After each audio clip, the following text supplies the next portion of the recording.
Hello, and if it's Tuesday, it's Mindful Techie Tuesday live, and we are here with you to talk about all things mindfulness, technology, and productivity.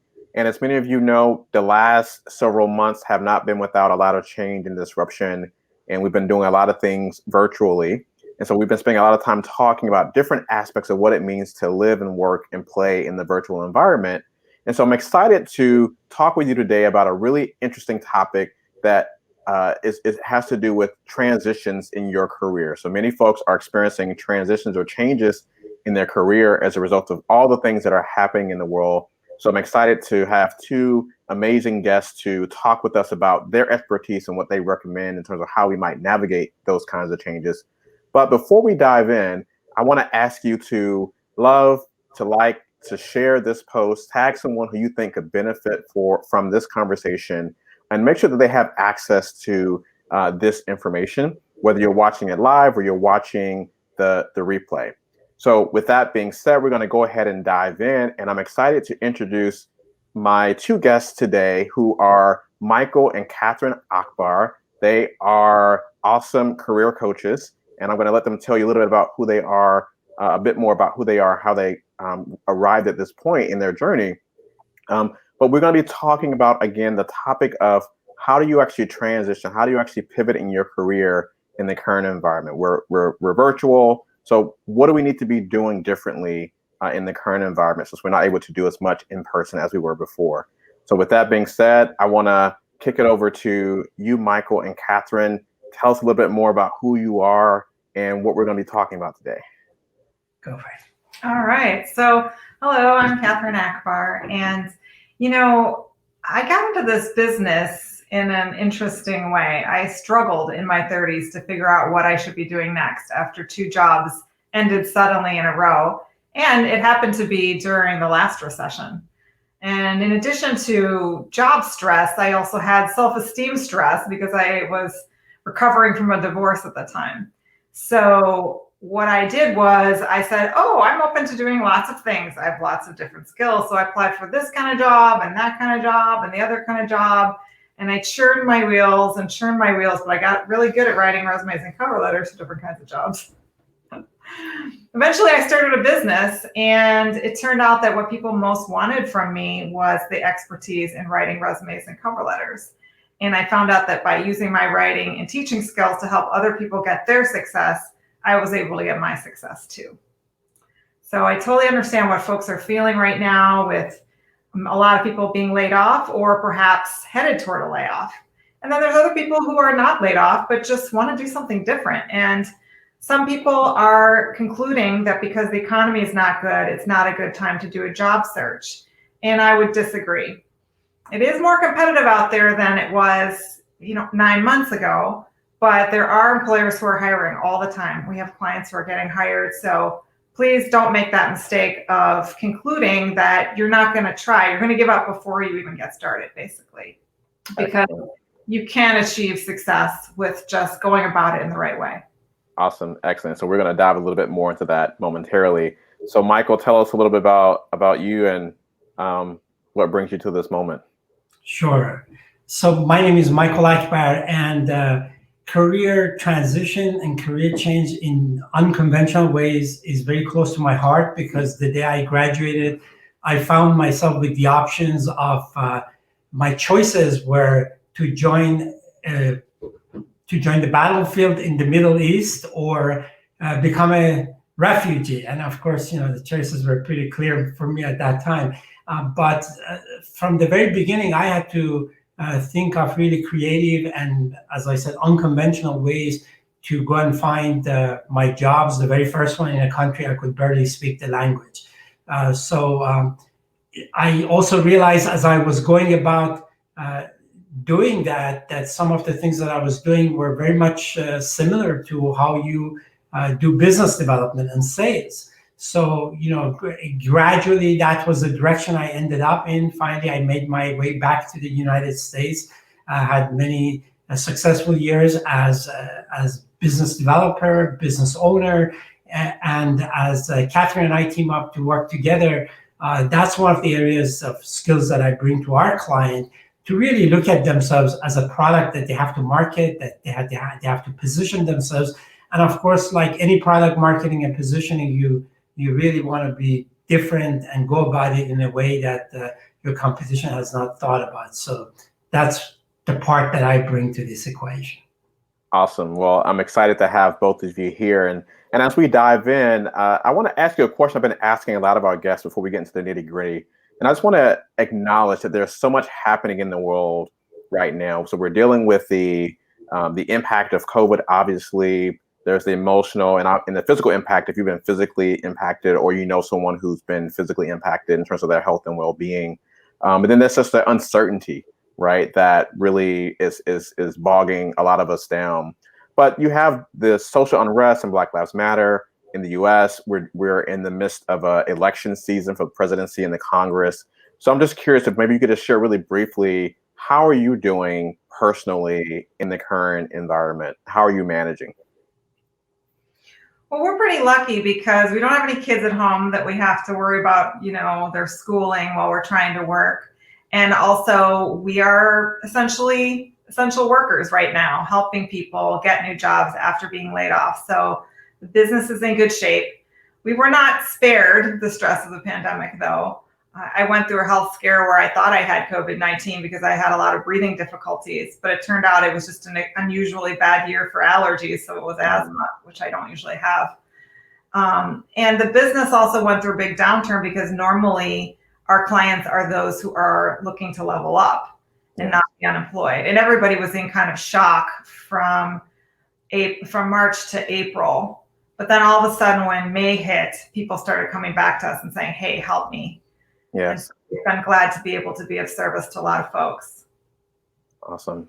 And Michael, how about you? How are you doing? I'm doing great. I'm very grateful, as Katherine said, that we were not really directly impacted. In some ways, there have been some logistical changes that are pretty much the same thing that everybody is experiencing.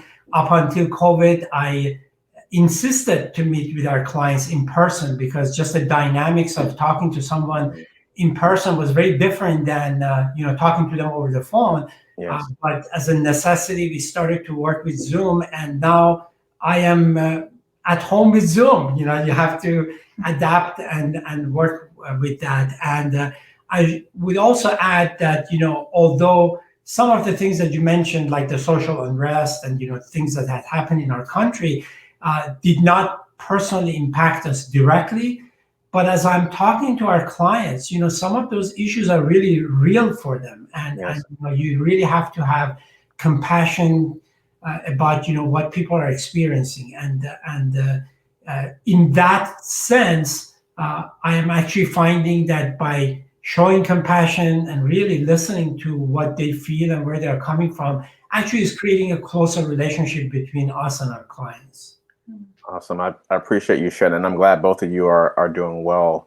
So I want to ask you, as we just tee off this deeper conversation, if you can share maybe a little bit about how you had to pivot your business as career coaches. Michael, you mentioned one thing is, shifting from in-person meetings to Zoom. Are there other ways that you've had to shift your business in a major way to serve your clients? If I may add, the other thing that, as Katherine mentioned, the profile of our clients has changed a little bit. Okay. People who are coming to us, some have lost jobs. Some of them are concerned about losing their jobs. In all cases, whether they have a job, whether they are losing their job, people are more concerned about how they're spending their money. They are very careful about, what they're doing, how they're investing. Yeah. And we felt about, how can we make it easier for our clients to do business with us? So we thought about that. We were thinking about all kinds of things. And, fortunately, we came up with a couple of strategies where things like PayPal credit or Affirm, which is another service that can help people who do not even have, great credit, can start, benefiting from our services sometimes by using as little as, $20-$30 a month. And they will get their jobs before they have had a lot of cash out of their pockets. So that, I think, we felt we got to do that because that helps people to be able to move forward. And, we are happy to see that people actually are using it and it's making a difference. So that was another, again, tactical change that we had to do to continue our supporting our clients. Because it makes sense that if you're unemployed, you think, well, I can't spend money right now because I have to save what little I have for rent, housing, and medicine. But on the other hand, being unemployed is far more costly than our services. So we were like, that's kind of making a short-term decision that's harming you in the medium term. So we want to make it possible for people to get back to work fast, which is going to keep the maximum amount of money in their pockets, and then just pay off this small investment. Excellent. So I think that's so important right now, and I appreciate you all addressing sort of the economic or the financial issue. I assume that that's for folks that are listening, that it might be in one of these categories, that might be one of the first questions they have, which is, what is it going to cost me to work with you? So I want to ask you, as we dive deeper into some of the solutions, before we get there, I want to understand a bit more about the challenges. So let's just take as a given that the folks that are working with you, and correct me if I'm wrong, they're either unemployed or underemployed, looking to take their career to the next level. Given what's happening in the current environment, maybe could each of you describe one of the challenges that you're seeing with folks that are coming to you right now? Sure. Well, first off, a lot of our clients are not underemployed. A lot of them have great jobs and they're just ready for the next opportunity. And I'll let you answer the question about the biggest concerns that people are bringing. Well, there's no question. I mean, let's start there. There's no question that, what COVID had done to the way people operate their business has had an impact. Let's talk about networking, because that's one of the things that I, talk and work with our clients. So there's no question that, when you're working, again, we are very fortunate that long before COVID, we had to kind of position our business such that we can work from home. We are very grateful for that. But for a family with, 2-3 children, having the children at home, going to school while they're there, some folks have their, all their parents with them. The life, what I have discovered as I'm talking to our clients or business partners or whoever I'm talking to, what I'm learning is that everybody feels they're busier. Everybody feels there's more things to take care of. Yeah. So one of the things that I try to share with our clients is to really be alert to that, to be appreciative and be compassionate about people that they're reaching out to. In fact, I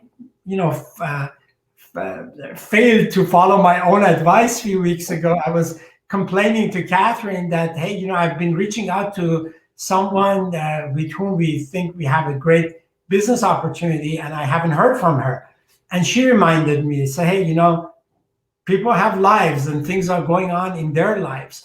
And that's something that, if anything, I think we need to become a lot more, again, alert to that, be a lot more compassionate to it.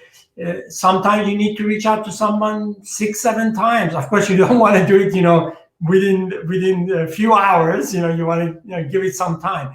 But you need to be persistent. You need to be consistent, and you really need to come to this networking. And what I'm about to say may sound strange, but I truly believe in this. We need to come to this networking with a belief that not only we will benefit from it, but we could bring a gift to the people that we are reaching out to. If you believe in that, and if you act on that, a number of things happens. A, you will be less aggressive in terms of your expectations. You will be more caring about other people. Yes. That will make them more comfortable about working with you, supporting you, helping you. And in the case of job seekers, it also has a profound psychological impact, because when you reach out to someone and you are kind of cool about the fact that, okay, this is not all about me, this is an opportunity that I can actually help someone, suddenly that helplessness, which is associated, a lot of people who are in the job market, they've been applying day and night, they're not getting responses, is really demoralizing. And when you have an opportunity where you're talking to someone and you're actually able to help answering a question that they have, are able to kind of give them a tip and kind of work with them, it immediately boosts your own morale that, hey, I'm a capable person. I have things to bring to the table. And I think that's really critical in terms of how things that have been challenging have also opened the new doors of how you can go about doing what we used to do before. I think that's awesome. And Katherine, I'm going to let you jump in, but I just wanted to just affirm what you shared. I recently had an opportunity to share, as a hiring manager in my previous career, 7 things that I thought were critically important. And one of them, actually the number one thing, was around setting a clear intention, which aligns with what you just said. So finding something that aligns with your experience, your skill set, and how you can be of service or how you can provide value to whoever it is that you're working with. And that changes your mindset, that shifts you out of a place of desperation or negative emotions that actually color your ability to show up fully for, even if it's a virtual process. We have to understand that there's still a human being on the other side of that computer or that connection or that Zoom call, right? And so just because it's mediated by technology doesn't mean that we remove the human component. So I just really want to say that I appreciated you sharing that. And Katherine, you want to jump in? Yes, I would say it goes beyond even providing something of tangible value, like a suggestion or a connection that somebody needs. It could also be just making them feel good, giving them 15 or 30 minutes of feeling valued by your asking for their expertise and laughing at their jokes and maybe making them laugh or smile. So people overlook those simple things sometimes. Yeah. When I teach interview coaching, we have a technique called Interview Aikido that's based on the same spiritual principle, that you have to be in a mindset of service, not in a mindset of how do I sell myself and how do I make myself look good and not make myself look bad. You have to be thinking, this person has a problem. They don't have the person they need at their organization, and that's causing them stress. Maybe they're worried about hiring the wrong person, or maybe they have personal problems, right? And I tell the clients to imagine that whatever problems they have, the other person's problems are worse, because normally people imagine that they're the disempowered one and the hiring manager has the power. So I say, okay, your mom is sick right now. Their mom just died. You had a fight with your spouse. They just found out that their husband's leaving them for a younger woman. Just exaggerate your imagination so that you feel empathy for this human being that's there, instead of just feeling sorry for yourself, because that way it puts you in a mindset of, how can I be of service to this person, as opposed to the ego entwined state of, holy crap, how do I do this and make myself look good, which isn't very compelling. Yeah. So as a result, they end up feeling more relaxed because they're not just focused on themselves, and they end up being more socially and emotionally intelligent, which is really what makes a difference. Because by the time they get to the interview, it's not about their qualifications. If they weren't qualified, they wouldn't have gotten an interview. But it's about, does the hiring manager want to work more with them or with somebody else? Yeah, that's excellent. So let's dive a little bit deeper and make this a bit more practical. So let's just assume, for the sake of moving forward, that we're talking about someone that, okay, they've taken your first part of the advice, where they've gotten clear about how they want to be of service. They've shifted into that mindset. They're there, and they are ready to make a career change in the current environment. What's the next step in the process for them? In terms of how to conduct their job search, you mean? Right, because it's all virtual, right? So where do you start?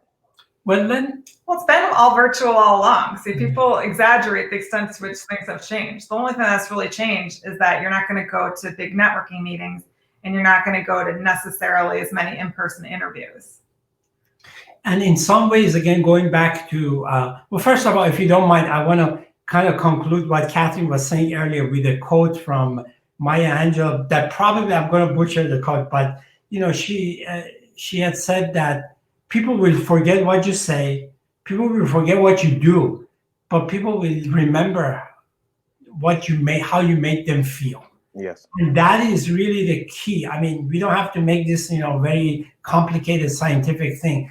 That is the critical link that we need to bring to these, networking and meeting with people. At the end of the day, what is left with them is really how they would feel about what happened, and that's really critical.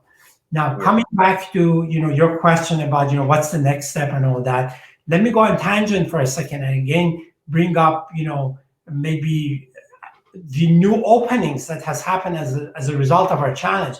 Sometimes when I talk to our clients about kind of starting to set a path and setting a strategy for moving forward, one of the questions that comes up is well, how open are you to moving from the area? Is your spouse tied to the area? What are the constraints about geographically about what you can do? And 90% of those constraints are now gone because it doesn't really matter where you are, right? You could be living in Alexandria, you could be working for a company in Silicon Valley, and they are now accepting the fact that the person is going to be on the Zoom or on Skype or whatever. It doesn't really matter where they are. So suddenly your market has become larger. So that's again a positive thing to consider.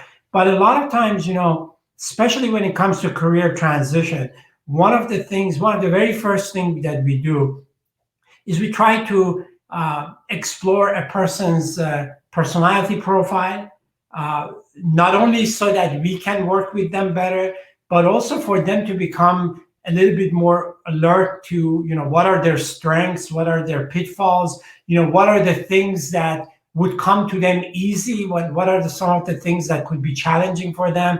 Whenever we talk about networking, people who are introvert, they start to kind of feel a little bit uncomfortable about it because to them networking had meant to go to big crowds and kind of getting out of themselves, and for extroverts that was fun.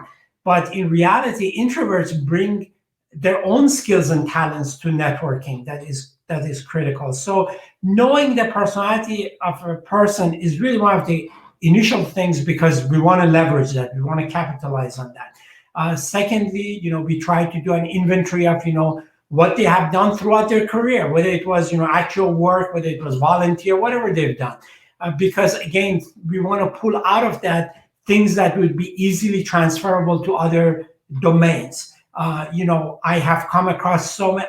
I recently wrote a blog about I myself getting a job in an industry I knew little about, but what I was bringing to it was some transferable skills, and again, rapport building and connecting with people, and those were the essential elements.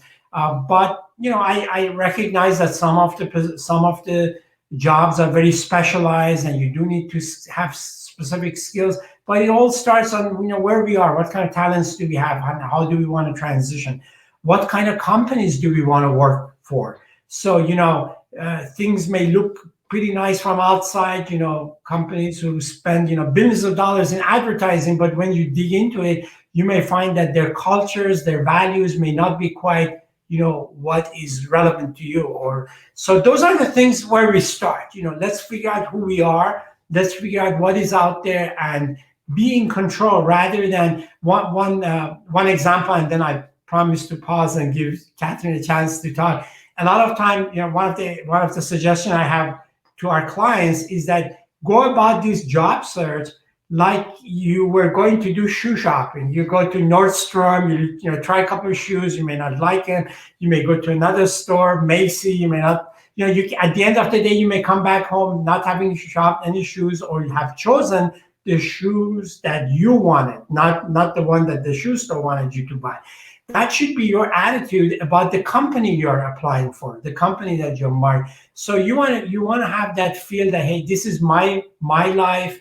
I need to be in control. I'm the one who is going to evaluate what is out there and what is the right thing for me, and then kind of take it from there. And some people think I'm just playing with words, but that is really a change in our inner game in terms of how we actually approach the market. But let me pause and yeah. So Katherine, I want to just summarize, because you said a lot there, Michael. And so I wanted to string together what I've heard so far, and then let you all tell me if I got this right. So it sounds like the first part of this process has to do with getting into the right mindset around being of service.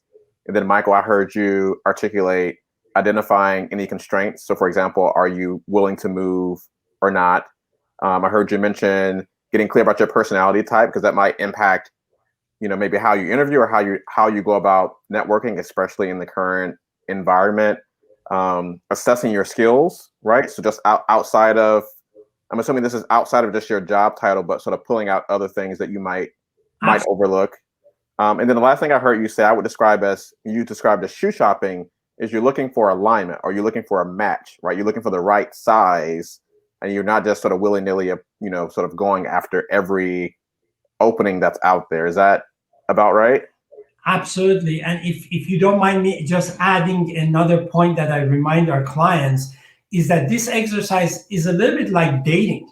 I mean, everybody's been out there, been dating, and everybody has also experienced that when we show extreme interest in someone, sometimes that's a turnoff. So rather than showing that we're desperate to work for ABC company, we want to see if ABC company can actually convince us that they are a good match for us. Now I'm kind of like summarize a lot of tactical stuff, but that's the mindset that we are talking about here. Excellent. And Katherine? So the biggest myth I see about job searching is that when people lose their job or they feel they're about to lose their job, the mindset comes up, I need to get my resume done. And getting the resume done, while an important piece of the puzzle, is not the first step. The first step has to be this assessment of, what do I want to go for? Yes. What job exactly do I want? Because the resume has to be tailored in that direction. You need the keywords, and you need your cover letter to be oriented towards that type of organization. And I really find that a lot of people think that, like I was saying at the beginning, my mindset when I was unemployed was, I could do all these different things. Let me try them all and see what works. And that is, the long road to running out your bank account, because it's going to be easier actually to succeed in your job search if you make a smart decision about what field you're qualified to be in and you want to be in, and then go in that direction. Make your documents specific to that direction, network in that direction. Can you imagine if I went to you, Miko, and I said, I'm looking for a job, and can you help me find a job in either foreign affairs or teaching or writing or lobbying? I mean, I'm arguably qualified to do all of those things, but you would be like, no, I can't help you. Where do I start? You would be like, what if I introduce you to a university for a professorship? And then you're like, yeah, but I really would rather work in foreign affairs, It puts you in an awkward position because you're not really sure what I'm really looking for. And it doesn't help my brand either, because nobody wants somebody who can do a bunch of things. They want somebody who's great at the thing they need them to do. So to this point, how do you respond to the person who is like, they hear what you're saying, but they're currently in a fear state? They're currently in a state of desperation. They're thinking about the bills need to be paid. Maybe they've applied for unemployment and it's taken forever to process. How do you help someone shift out of the panic state that they're in so that they can hear and follow through on what you're saying? Yeah, great question. Well, the first thing is to recognize that desperation never serves. People never make good choices, promote themselves effectively in a state of desperation, just like in dating.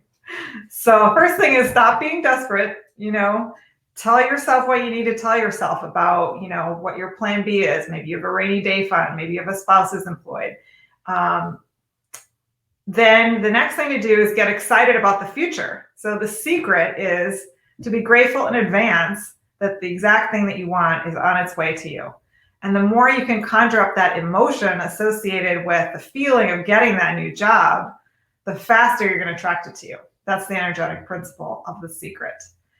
So it's a thing that you may have to work at, because it's normal to be fearful, but we do have some control over our thoughts.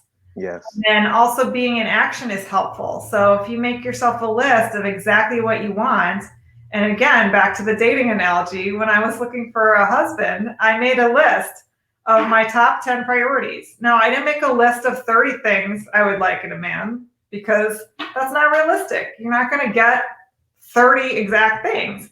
But I made 10 that were my top priorities.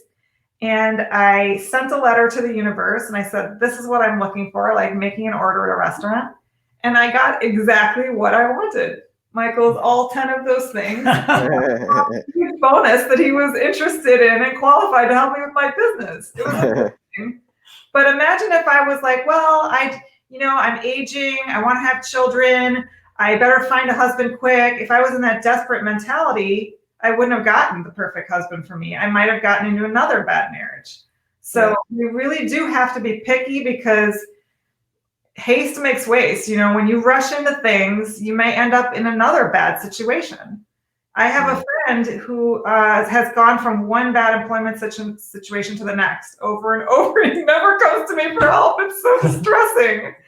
It's like, you got to make an evaluation of what you're going into. Otherwise,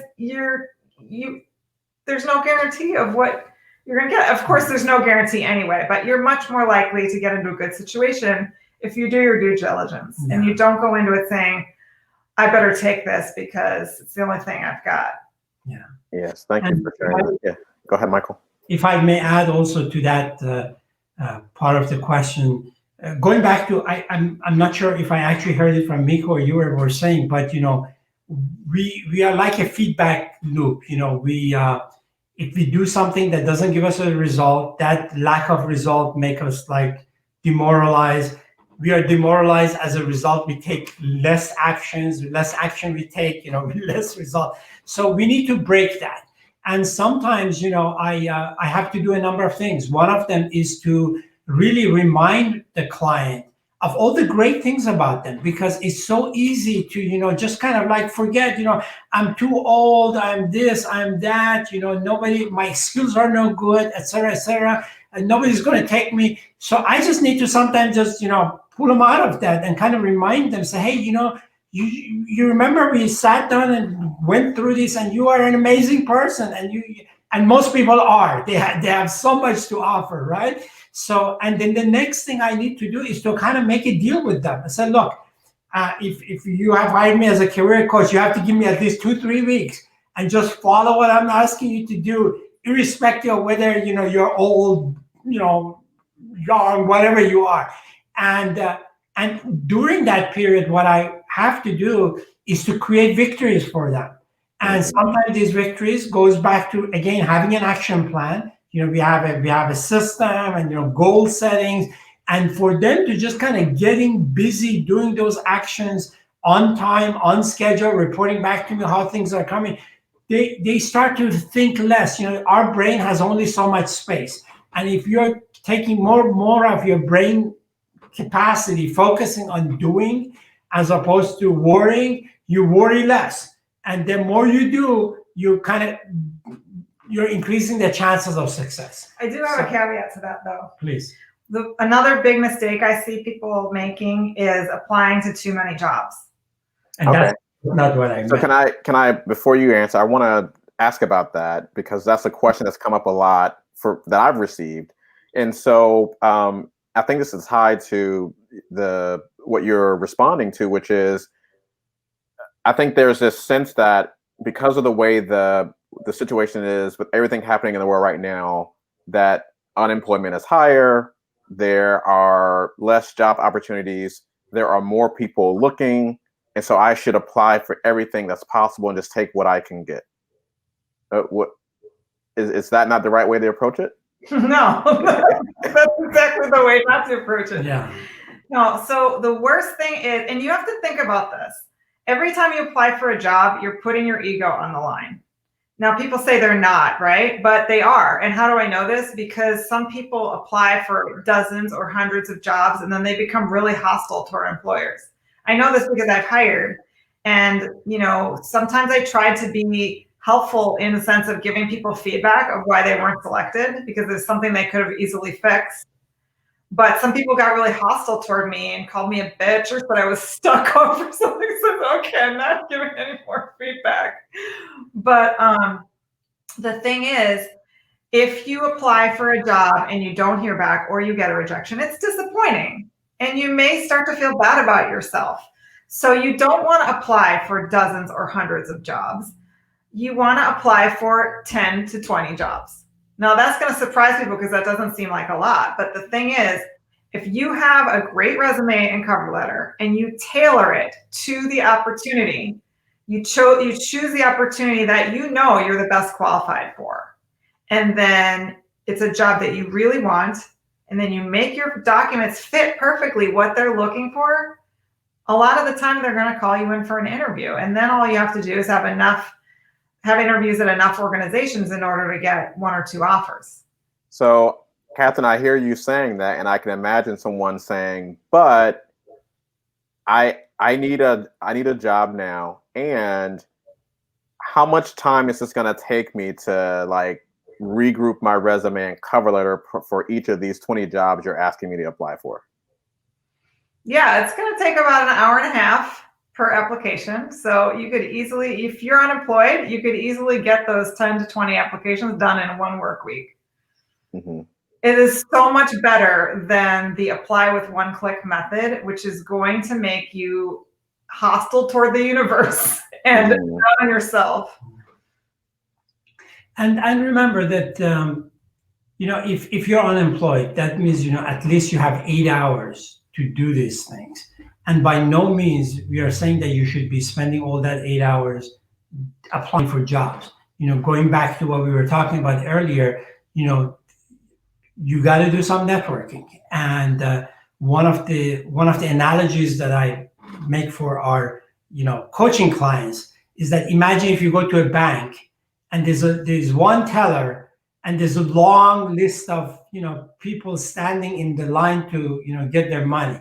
Do you want to go at the end of that line, or do you want to bring your own teller to the bank so that you will be the person in front of your own line?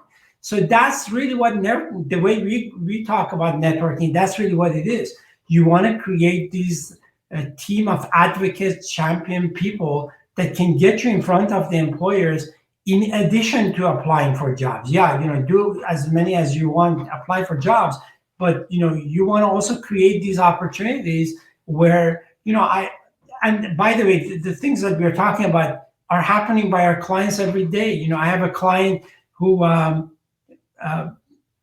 is really going to a field. He has studied for it, but he's never done it before, and now he's getting introductions and referrals every day because of his dedication to the networking part. And again, doing the networking with that peace of mind, with a mindset that I'm going into this, not only because I need to do it, but because I'm convinced that in the process, I'm going to create friendships, I'm going to be serving people, and at the end, this is the right thing to do. And that's really part of what you have to do. So, Katherine, you mentioned earlier that there, with all the talk about sort of exaggerating the virtual experience, that in terms of actually finding areas, job listings or postings, that part of the process and how you apply hasn't changed. But what about networking? So where do I, if I was used to pre-COVID, going to networking events for different organizations or the happy hour, how do I transition that to the virtual experience? Where do I start? Should I be on LinkedIn? Like, should I stalk people? Like, what do I do?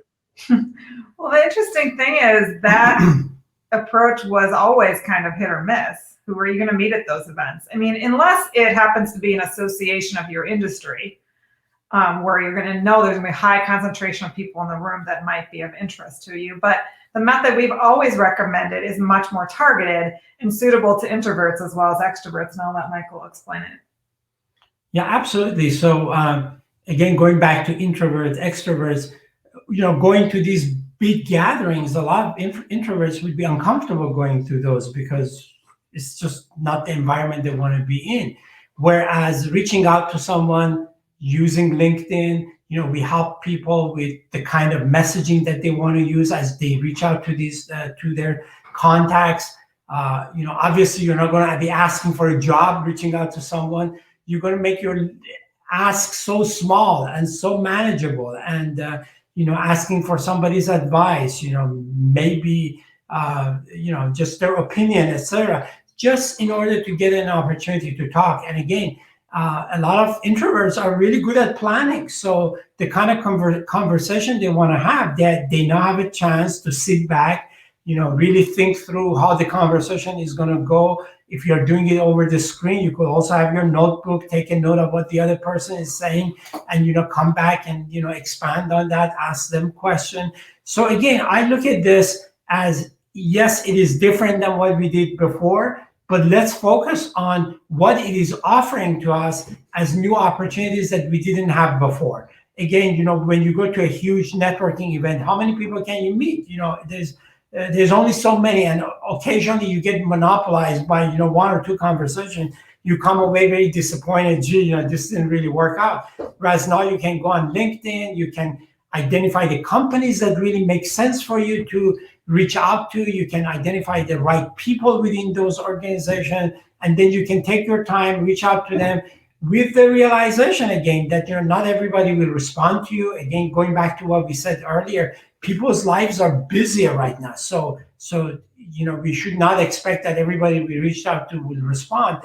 But if we are consistent, we do it in a planned way, you get enough number of people to talk to and develop those relationships. That is, in my opinion, more effective than doing the old-fashioned networking.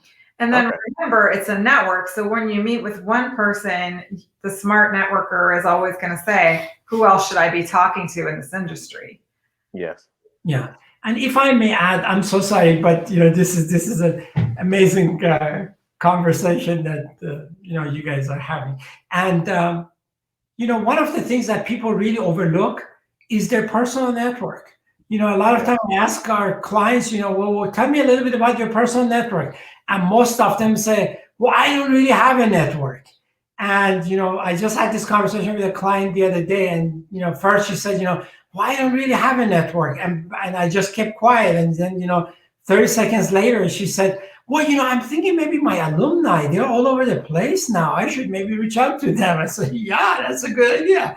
Your neighbors, you will be amazed how many of our clients, only after they talk to us, they went back and they realized, oh my God, I had the vice president of XYZ company living like 2 doors from me, or I've been sitting in a baseball game next to them. So LinkedIn is not the only thing. We all have other avenues that we should really leverage as well. I think that's so important. So your online networks, obviously, but the alumni networks for associations or education institutions you've attended, high school, college, graduate school, spiritual communities as well, or any other sort of affiliations that you might have. I think all those are great places to reach out to folks. And is it fair to say that in those cases where you have a personal connection, is it okay to just sort of say, hey, I'm in a career transition, or I'm looking for a job, this is what I'm looking for? Should it be direct, or do you still want to take sort of the easy softball approach, even with someone that you already know? I think it depends a little bit on our own personality, because a lot of things goes back to what goes on in our own head, and that kind of enable us to communicate the way we are comfortable with. Yes. I personally am more on the soft side. So even if I know someone, my approach would be, hey, I am in career transition. I want to have an opportunity to just kind of sit down and share with you about, what I've been thinking about, and maybe kind of pick your ideas about, how I should go about that. So, I think a little bit it depends on, who you are and how you want to approach that. But you definitely don't want to put someone in the hot seat of, I'm looking for a job and I want to find out if you know of any openings or who you can introduce me to, because then suddenly people feel defensive and they feel like, I don't know of any openings. Yeah. Another approach I see that I don't think is very effective is you send your resume to everybody you know and you say, hey, I'm looking for a job. Please let me know if you know of any suitable openings for me.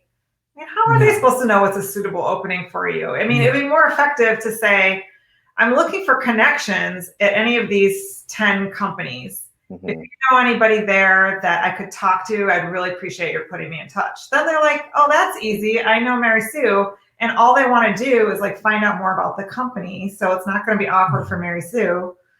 That's a better And approach. you know, nowadays I've even adapted that strategy a little bit. That if you happen to know Mary Sue, and if you're not quite comfortable in making the introduction, that's okay. Just the fact that you told me about Mary Sue, that's enough. I can take it from there. But I'll go back to what I said earlier about that quote about Maya Angelou. It applies here too. At the end of that networking interaction, you want that other person to feel really good about what transpired. Any feeling of discomfort on their part means they're not going to be able to help you because you made them not feel good about it. That's the bottom line.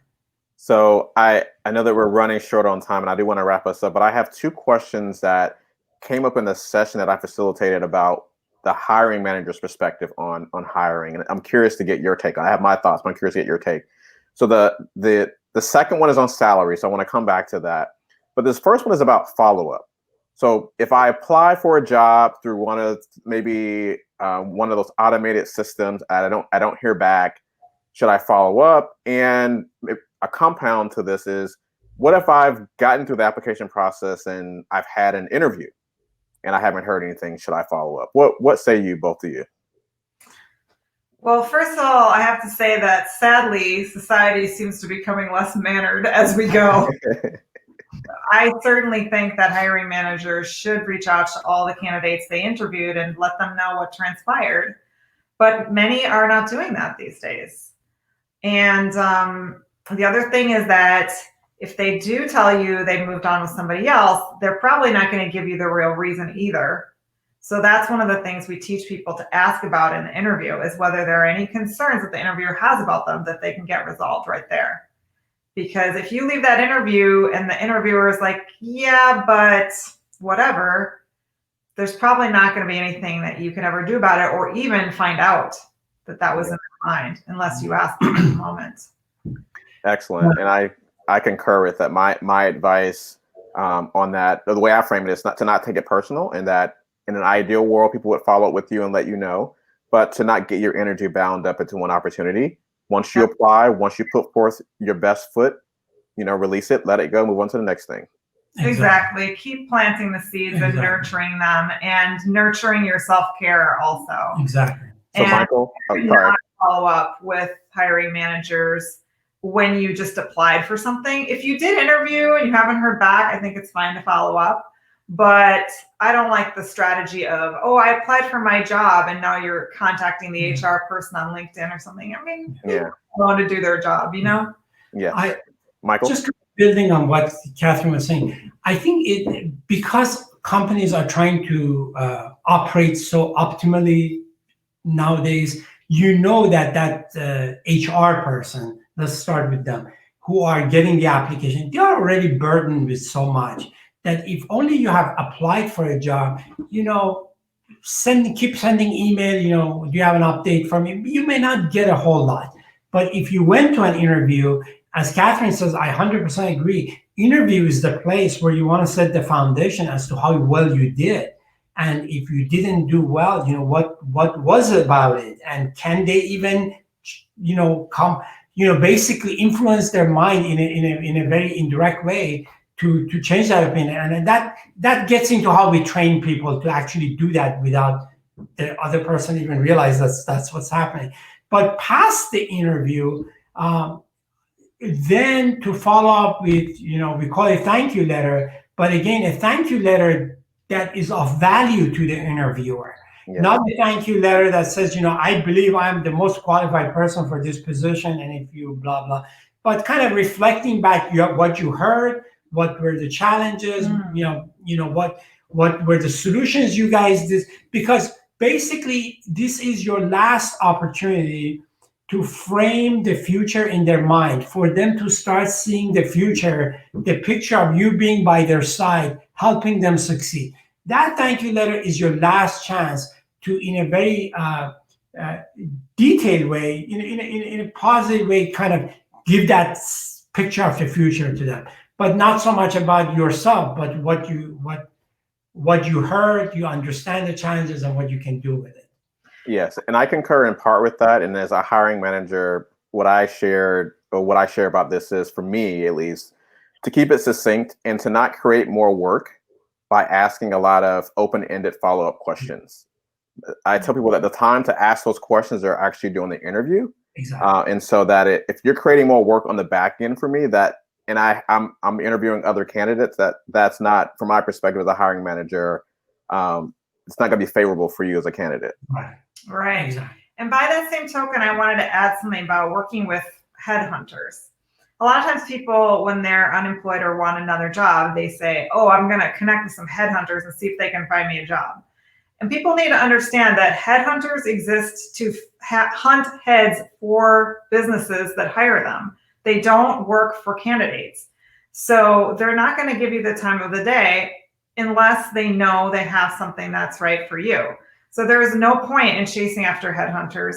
The only case in which I would recommend that people contact headhunters is if they know of a headhunter that works in their specific function, like they hire accountants and you're an accountant. Otherwise, leave aside that strategy. It's going to be a waste of time for the most part, but you want to optimize, search engine optimize your LinkedIn profile with all the right keywords. So when a recruiter is looking for somebody with your skill set, they will contact you. So, and just to clarify, a headhunter is the same as a recruiter? No, a headhunter is somebody whose job is to find candidates for different organizations. They're a business person. Okay. The recruiter works for a company and finds people just for that company. At least that's how we make the distinction internally. Okay. So in terms of job seekers or career seekers, does the same advice apply? Like, don't reach out to a recruiter, they'll reach out to you, or no? Yeah, unless you happen to know that they, unless it's the recruiter for the organization that you think is a great fit for you, or if it's a headhunter that specializes in your industry. One of the things I suggest to our clients, especially those who interact with recruiters or even headhunter, is that, again, rather than making it all about yourself, because especially in the case of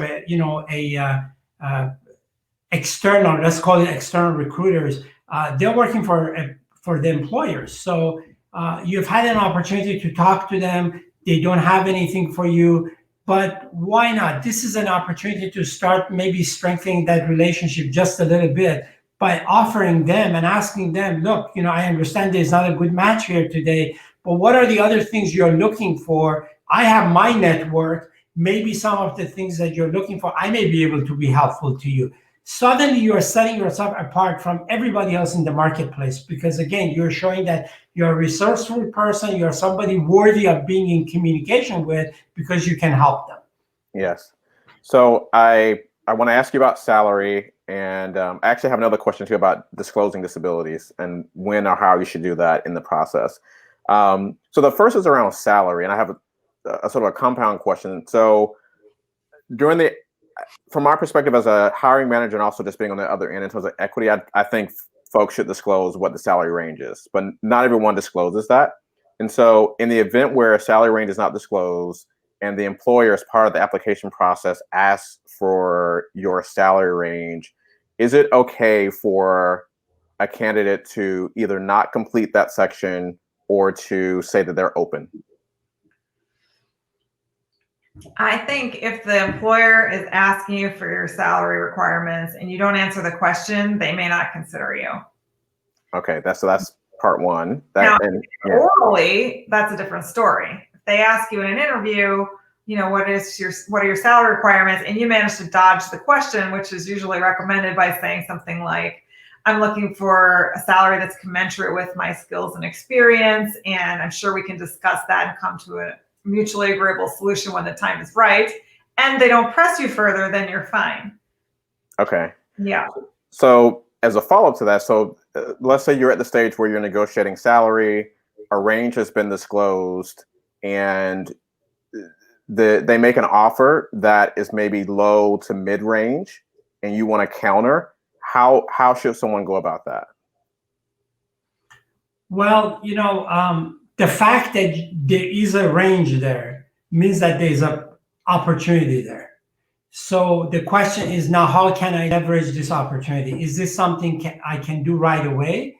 Or is this something that maybe basically and I know we are talking abstraction here. Every negotiation is a different Sure. situation myself, but basically, ideally, if our clients have their way, or we would like them to be able to do whatever they are giving away, it would be nice to take something back in return. So, when we talk about salary is just part of what I consider compensation. Yes. Compensation is a bigger picture. Yeah. So if you are unable to give me that extra 10,000 that, I was really hoping to have for whatever reason, let's talk about what is in my other benefits, or whether my vacation, or et cetera, et cetera. Or another thing that you could do, again, going back to the place to really get the data for your negotiation starts in the interview. You want to find out what kind of value you can bring to this employer beyond what they thought you would bring. So if you're someone who not only can do your job, but your presence on the company, because of these other skills that you bring to the table, can have such an impact on the company, you can also always use that to bring to this conversation that, what you're really compensating me for is this level of contribution that I'm making for the company. Excellent. I think it's important what you say about expanding what we think about in terms of compensation. I'm right in alignment with that. So I want to ask you the last question and then wrap up here. So at what stage, if at all, should a candidate disclose that they have a disability that might require some type of accommodation? So let's just take, maybe for the sake of this conversation, that it's a hidden disability. Maybe someone has, depression, for example, and that impacts their energy levels at certain times, but they can still get the work done. At what point, if at all, should someone disclose something like that? Well, I have my opinion on that too. Okay. Briefly, I think that in a way, being open and honest about your vulnerabilities is a good thing, because it makes you more likable, it makes you more trustworthy, and if it is presented as a disability, it creates a legal obligation on the part of the employer to create reasonable accommodations for you.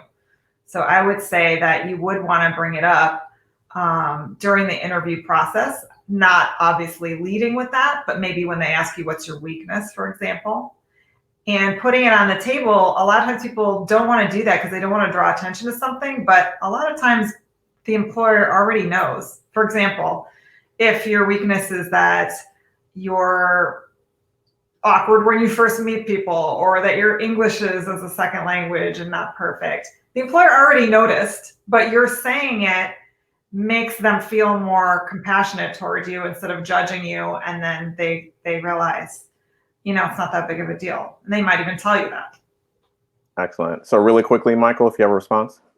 So slightly different perspective, and I'm not an HR expert, so I may not know some of the legal or other intricacies associated with this.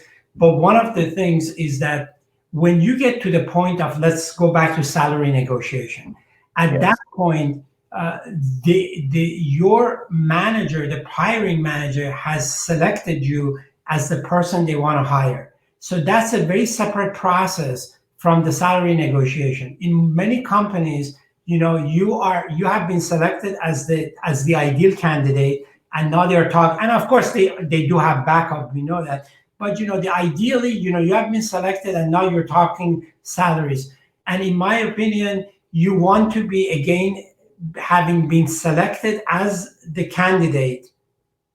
And I think at that point, if there are issues that hasn't come up yet, it would be appropriate for you to bring them up and make sure that they can accommodate that. Excellent. Well, that is the last word from Michael and Katherine. I appreciate both of you for joining me for what I think has been a robust conversation. And I think that what you provided here today is going to be super helpful. I think people are going to watch the replay and get a lot of value out of this.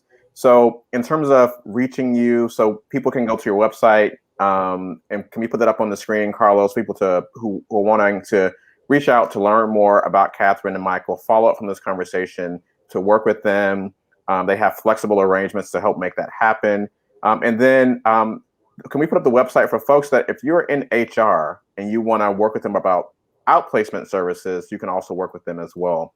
So again, like, love, and share this conversation on Facebook. Tag someone who could benefit from it. And thank you again for joining us for this week's Mindful Techie Tuesday. Thanks, Miko. It's been a pleasure. And God bless everybody out there. Thank you.